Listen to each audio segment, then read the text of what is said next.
So now it's time to take a look at the DataMapper module itself. In this animation, we'll simply be presenting all the interface parts, the panes, and how they work together. We'll actually be working inside of the application in the following animation. So the DataMapper module supports a wide variety of data source file types. For the moment, the following file types are supported. So we have text or line printer, we have CSV, XML, PDF, PDFVT, and Microsoft Access.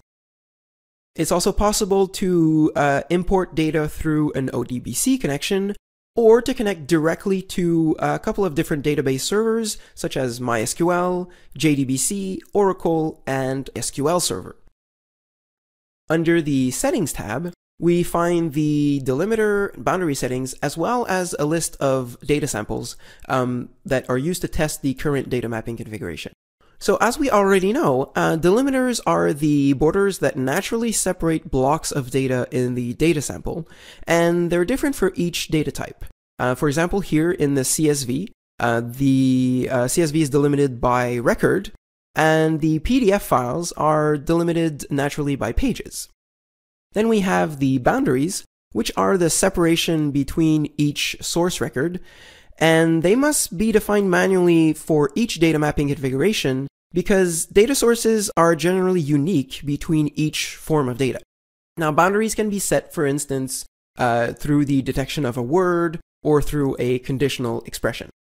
And the last part of the Settings tab is the Data Samples section, which displays a list of all the imported data samples that are available now in the data mapping configuration. Of course, as many data samples as necessary can be imported to properly test the configuration. Under the Steps tab is the process that prepares and extracts data.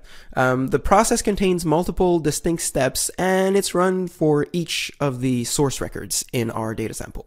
The Step Properties pane is then used to adjust the properties of each step in the process.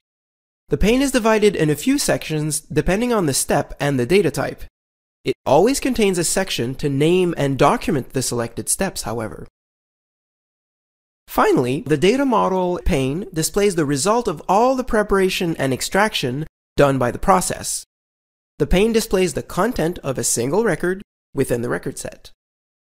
The order in which these panes were presented corresponds to the order in which they're normally used to create a data mapping configuration. These panes and their functionalities will be seen in more details in the next animations.